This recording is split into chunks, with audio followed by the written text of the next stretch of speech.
It's 10 o'clock my 10 time. o'clock. Sorry, that's what I meant to say. Yeah. Good morning. How are you doing? Excellent.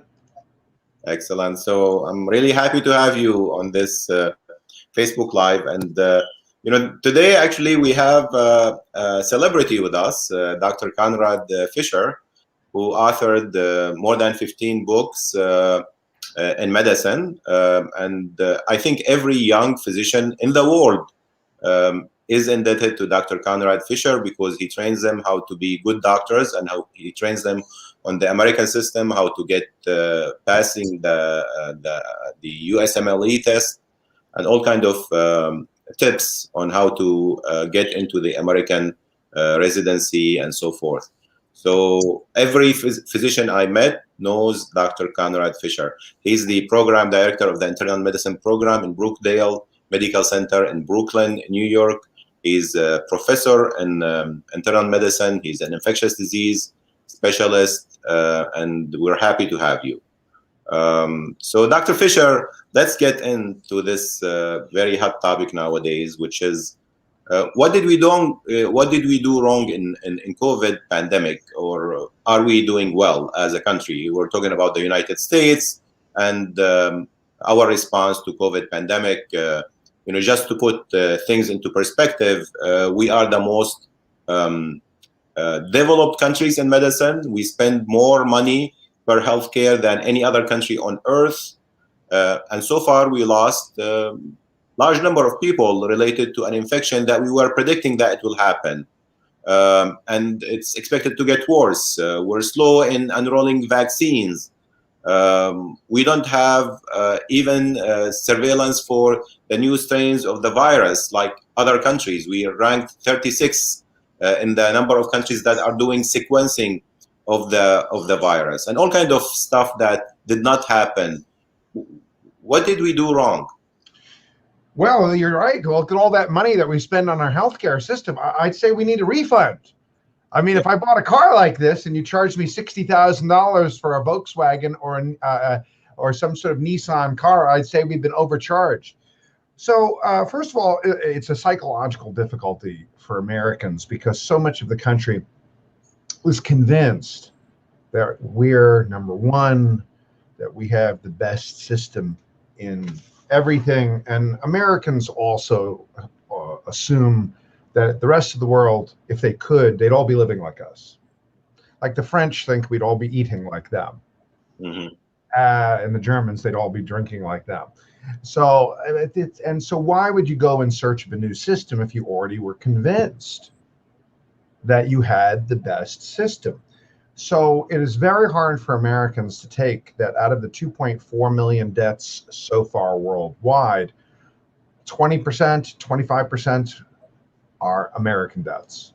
That we're now at this, if somebody's looking back at it, we're looking at the stage now where by the end of next week, we'll be at 500,000 dead. We've already surpassed the total number of people dead in America in World War II. But even that, Americans will misread history and think, oh, we had the most number of deaths. We didn't by far. So the first part of this is that when the pandemic came, instead of jumping into action to say, oh, this is going to come, there's no way that it's going to just stop and go away, that you had to go into testing.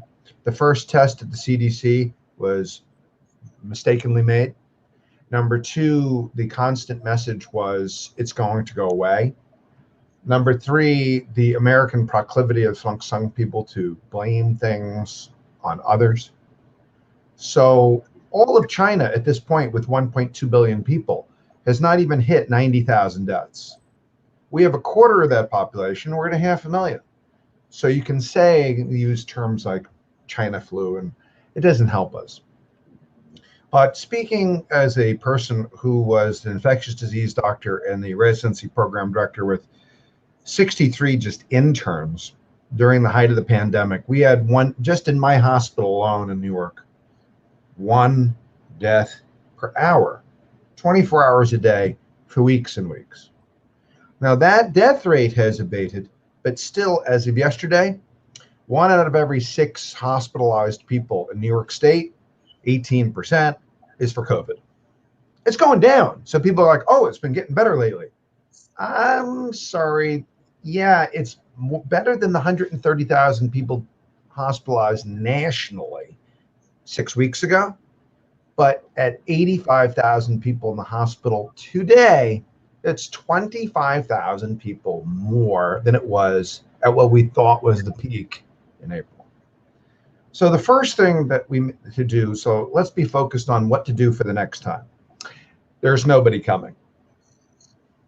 There's no one coming. There's no one coming to help us. Was no national strategy. And people thought, oh, the government will redeploy doctors and nurses from around the world. We got none. The United States has troops in 105 countries. We have Ramstein Air Base. We have Incirlik Ramstein military base in Germany. They have a hospital, a U.S. hospital with doctors and nurses. What are they doing? All right. There's Incirlik Air Base in Turkey. That's my favorite joke with people. Where's the nearest American military base to Italy? In Italy. Aviano Air Base. They have a hospital. Where's the nearest U.S. military base to Japan? In Japan. Where's the nearest U.S. military base to Turkey? In Turkey.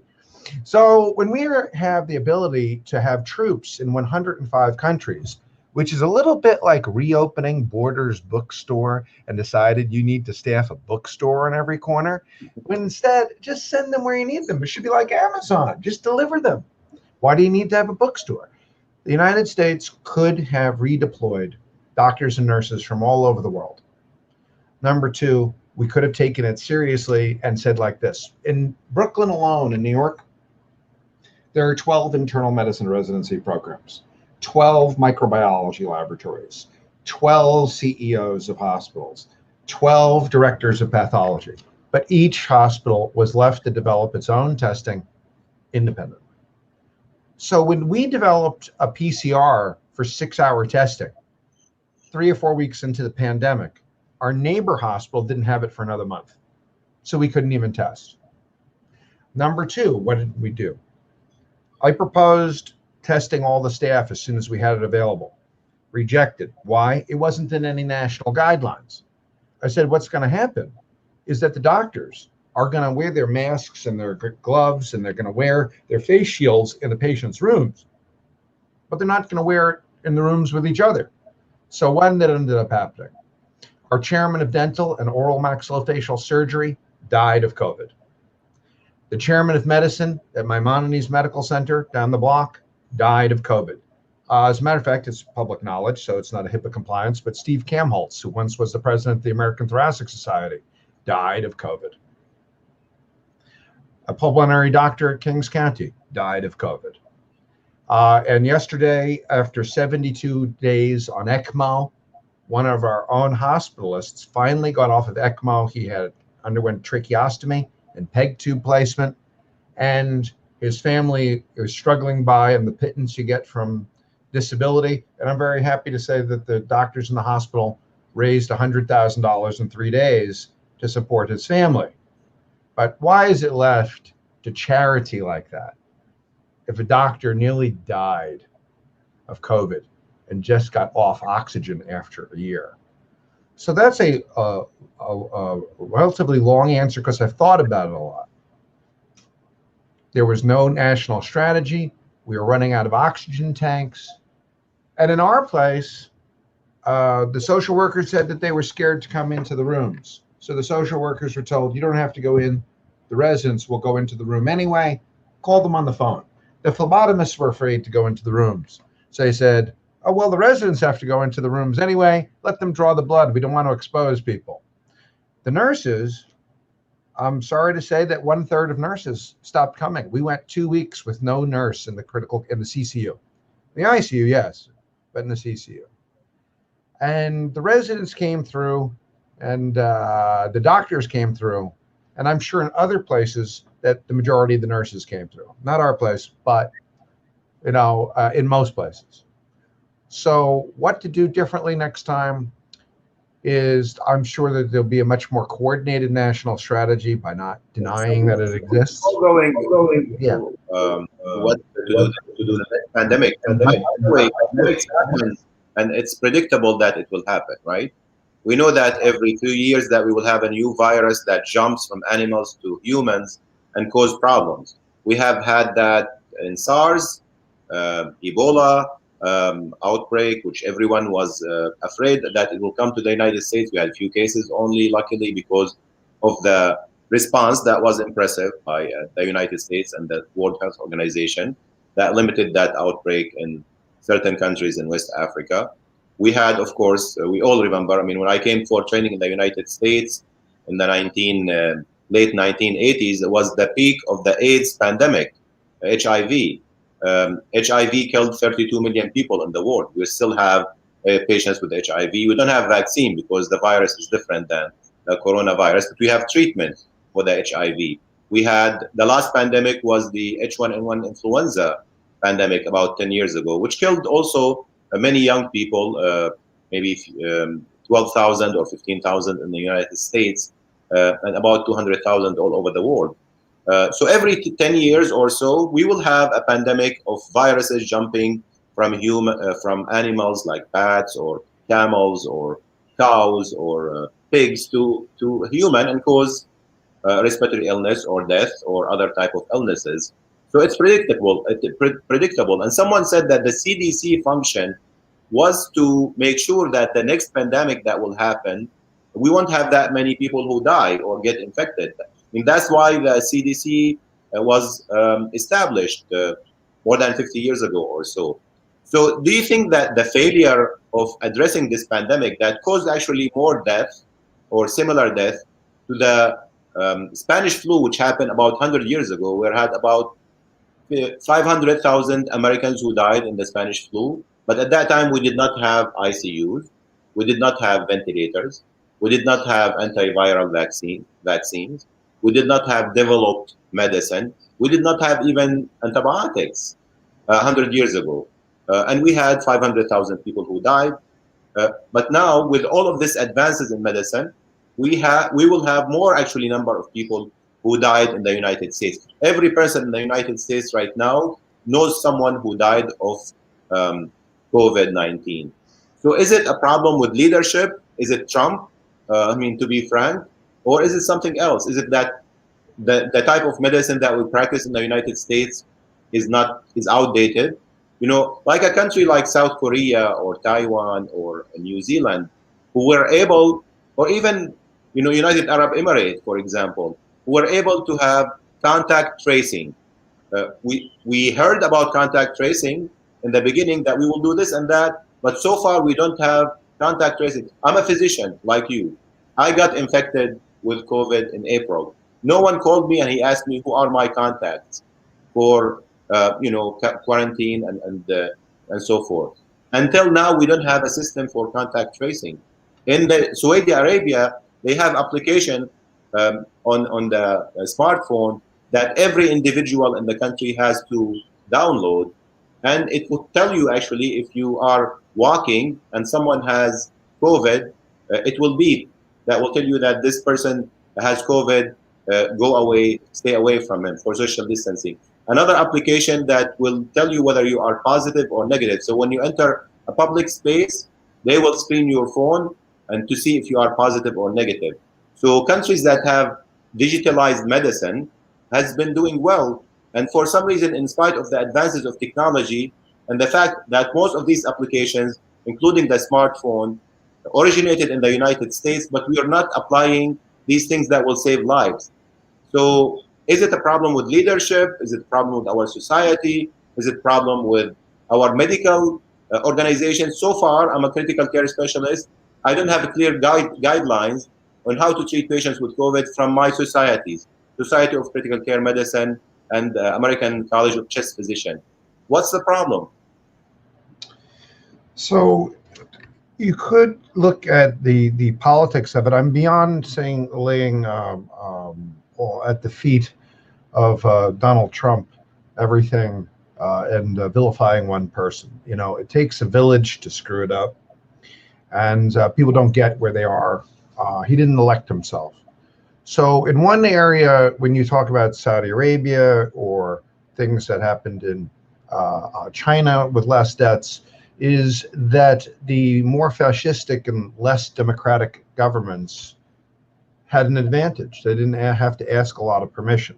They said, put a drone in the air in China and chase people down the street and say, put your mask on and get off the street. But it's not only the totalitarian governments that were successful. It was a matter of the fact that in New Zealand and in Australia, where Australia, I don't think they've had one death in the last month, is that you have a sense of teamwork in both the population and across civil society.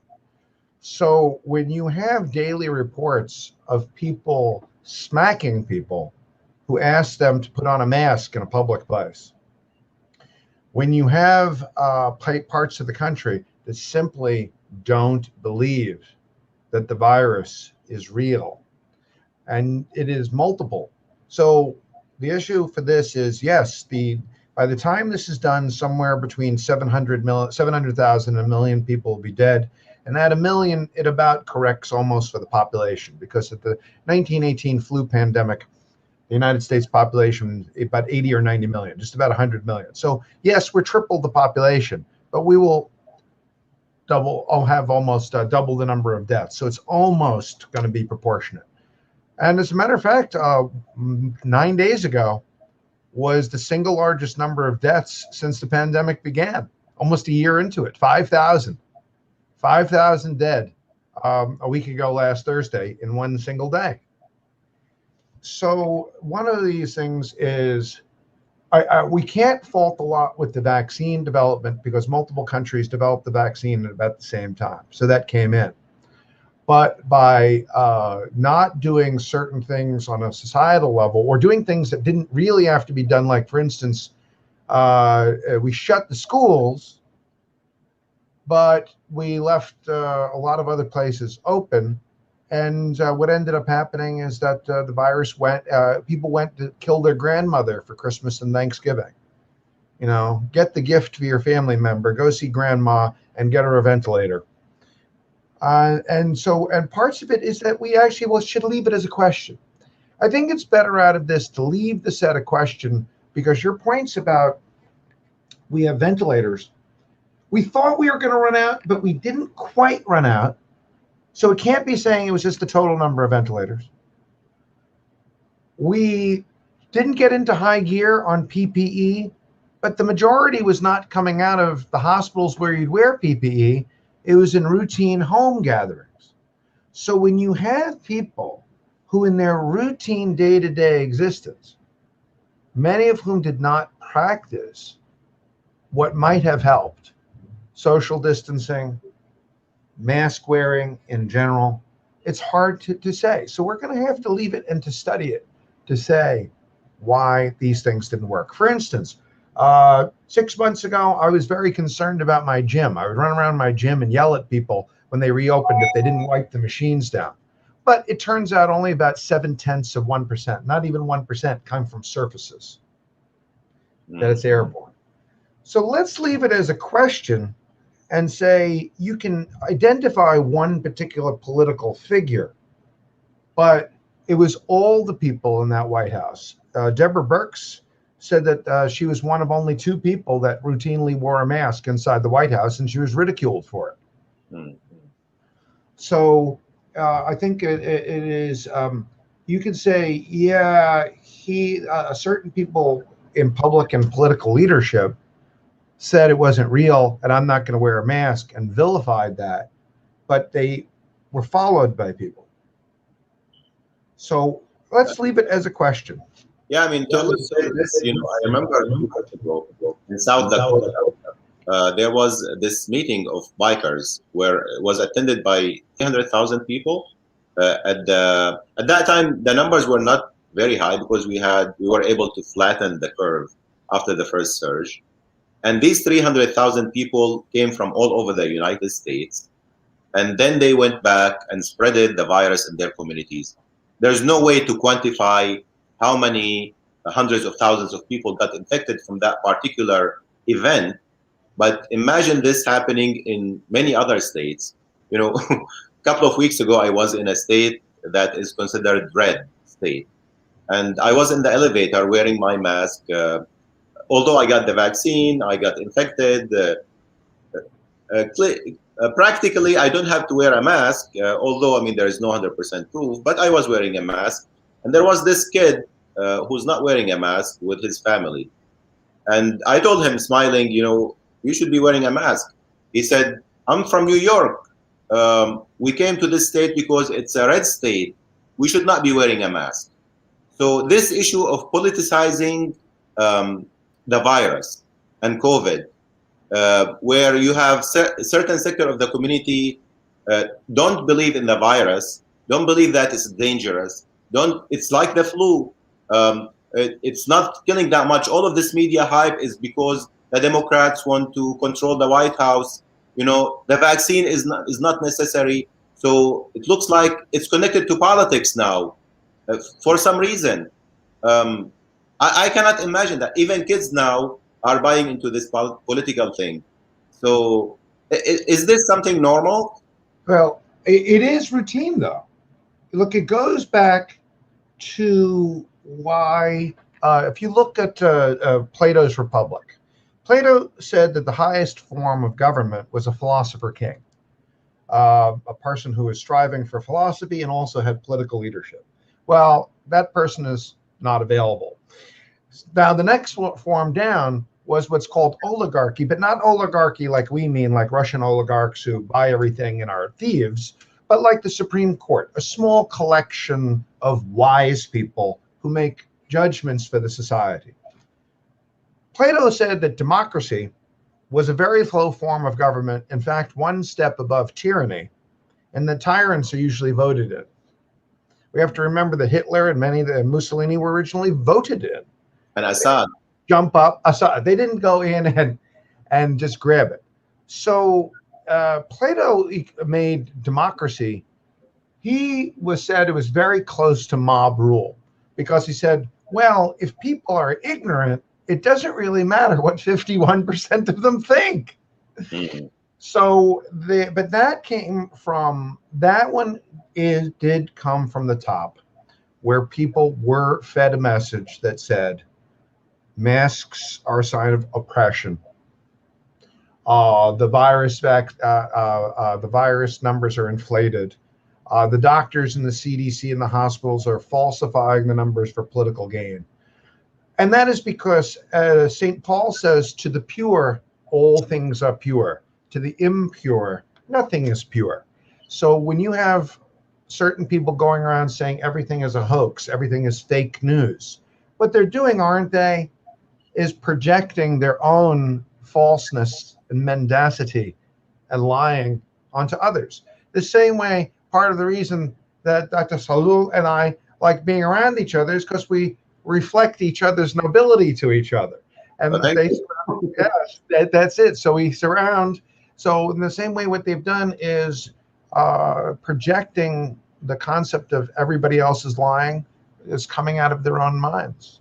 So 100%. But we still have to remember, though, that with the exception of Texas and Florida, California has the largest population, but has a huge per capita. New Jersey, New York, Massachusetts had early explosions in places like, for me, in New York and Brooklyn, if you didn't wear a mask, it would be, I don't know, it'd be like smoking in an elevator. I mean, people would just be like, oh my God, get out of here. So even where it was socially unacceptable to not wear a mask, like here, still, it didn't stop the whole thing. So let's try to leave some of these things as a question for later study so we don't have premature closure. And we can say, why did that happen? Because, yeah, it's kind of interesting. Taiwan, China, South Korea, the Koreas, Japan had almost no cases. What's worse about the UK that they had so many cases? Yeah. So, I mean, I want to address this issue and maybe we can continue this discussion in the next live, especially what should we do better in the next pandemic. But, I work in two hospitals. One of them has the best kind of technology. We had at one point 30 patients on ECMO. We still have about 20 patients on ECMO. Many of them have been on ECMO, by the way, for more than 3 months. So ECMO is not the magic bullet, but it saves lives. It saved a lot of lives. We had at one point 2 nurses per every patient. We poured money. Um, we had tocilizumab, which is very expensive medicine that we were giving for patients who have cytokine storms. We had remdesivir given to every patient without limitation. And another hospital who's considered safety net hospital that we don't have ECMO. We barely had enough nurses to man the ICU. At one point, we had one nurse for 4 patients in the ICU, 4 very sick patients with COVID, respiratory failure. And we had difficulty sometimes, not sometimes, most of the time, transferring patients to hospitals that have technology that can save the lives of these young patients who ended up in that safety net hospital that is in the same neighborhood of the other hospital. So if you're a person of color, basically that hospital was serving persons of color, Latinos and African American, and ended up in one hospital in the same city that does not have certain technology or enough nurses or money to spend for medications that can save lives, remdesivir, tocilizumab. Your chance of living out of this COVID pandemic is much less than the other hospital that is about 10 minutes away from the other hospital. How can we reconcile this as a society that we still accept it? I mean, yes, we had some media hype and so forth, and about this disparity, and we should correct it, but it's still the same. It has not changed from the beginning of the pandemic until now. Until now, in many areas in the United States of America, if you ended up in certain hospitals in the same neighborhoods of other hospitals, your chance of living out of COVID is much less than the other hospitals that has money. I think that we need to wait to look at it, because I have seen people in the social media Twitterverse making statements like this, and we don't know. So here's what do we know as a fact? We know as a fact that people of color, black and brown communities, had a higher death rate. If you came in the neighborhood that I work in is 78% black, African American, and Caribbean. That's my joke. The fourth largest Caribbean country is Brooklyn, because there's more Caribbean people than the entire country of St. Nevis, St. Kitts, St. Lucia, St. Martin. More than St. Vincent is in Brooklyn. But we are not certain, because a medical student was on rounds and made a statement like, well, it's only all those people with comorbidities, right? I mean, no healthy person died of it, which really irritated me when 3/4 of the attendings went out with it. That 4 of the pulmonary critical care doctors had pulmonary emboli and fibrosis. The chief of our critical care was at home on home oxygen. And I don't know, he's sort of brownish. He's Bangladeshi.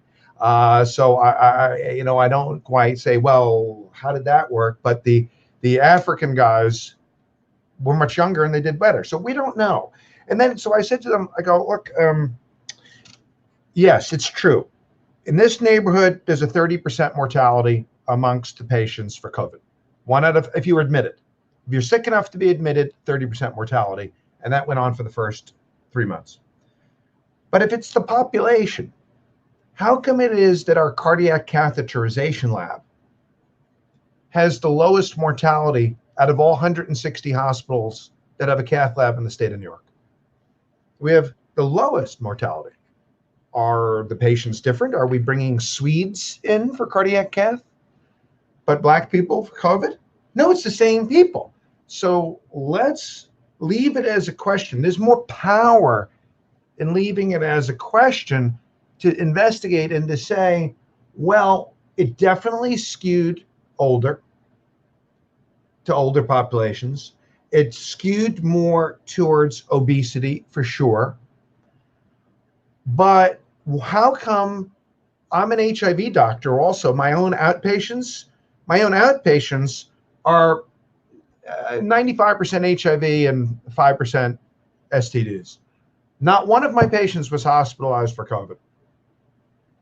And so that's why people were thinking, gee, maybe protease inhibitors work for it. Maybe integrase inhibitors are having effect. They don't. Now, when you said about the access to remdesivir, absolutely. We did a remdesivir study, and I stood here on this computer doing data entry until midnight. And I think it was no more effective than Tamiflu, than oseltamivir. Doesn't lower mortality, might shorten the illness. We gave tocilizumab. We gave hydroxychloroquine and knew it wasn't worthwhile. And our own data early showed it was not worthwhile. But the other part was this. We used convalescent plasma, a very expensive modality, morning, noon, and night. I never believed in it. My partners and the chief of infectious disease did believe in it. Because a lot of the division chiefs are Orthodox, and Orthodox Jewish, and the Orthodox greatly believed in this. And they were plasma donors. And it didn't work. It didn't work. So it's hard to say where the defect is if theoretically we're in a very poor hospital. So many hospitals in the city of New York closed that this one hospital, the One Brooklyn Health System, has a catchment area equal to the entire city of Boston alone for one place. That's the catchment area. So I don't know why it affects. We don't know yet, and I'm not sure that it will, when ultimately the data is looked at, I'm not sure ultimately it will look at entirely on access to care. By the way, to speak from a Platonic perspective, Plato said that there was a perfect form of objects, spheres, circles, but there's perfect forms of love and beauty and friendship that we should be aspiring to in a higher world of ideas, of eidos. But he said there was no perfect form of evil, no such thing, that evil was deprivation of the good. So I would say that when you and many other people say, is it socioeconomic, is it deprivation of funding? This is a classic Western Platonic idea that says they are deprived of the good, like peripheral arterial disease, peripheral vascular disease. So we're not sure. We're not sure. But it is good to be with other people of conscience asking the questions together, isn't it? It is. And I think this is a long discussion. We will have to leave it as is and maybe continue this discussion because there's plenty of things that are happening right now. Unfortunately, COVID.